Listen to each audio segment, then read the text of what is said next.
Brazil کے منچلوں نے جگمگاتے wing suit پہن کر ساؤ پاولو شہر کے 465ویں سالگرہ کو یادگار بنا دیا۔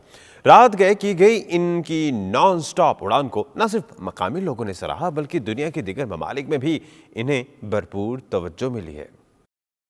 کہتے ہیں شوق کا کوئی مول نہیں، لیکن کئی بار شوق اتنے مہنگے اور خطرناک ہوتے ہیں کہ بندہ سن کر حیران رہ جاتا ہے۔ برازیل کے شہر ساؤ پولو کے 3 منچلوں نے بھی کچھ انوکھا کرنے کی ٹھانی اور پھر کر گزرے۔ تینوں نے ونگ سوٹ پہن کر رات کے وقت شہر کے اوپر نان سٹاپ اڑان کا لطف اٹھایا۔ مہم جو نوجوانوں کا یہ ایڈونچر ساؤ پولو شہر کو اس کی 465ویں سالگرہ پر خراج تحسین پیش کرنے کے لیے تھا۔ رات کے اندھیرے میں ساؤ پولو شہر کے اوپر اڑان بھرنے کے لیے 3 جگمگاتے ونگ سوٹس کا بندوبست کیا گیا۔ اس موقع پر تمام حفاظتی اقدامات کیے گئے۔ ہیلی کاپٹر سے چھلانگ لگاتے وقت ان کے چہروں پر خوشی کا کوئی ٹھکانہ نہیں تھا۔ تینوں منچلے پیراشوٹ کے ذریعے بحفاظت زمین پر اترے جہاں ان کے پیارے استقبال کے لیے موجود تھے۔ ونگ سوٹ کے ساتھ لگے کیمروں نے شہر کے خوبصورت فضائی مناظر انتہائی مہارت کے ساتھ قید کر لیے۔ تینوں کو آسمان پر اڑتا دیکھ کر شہری حیران رہ گئے۔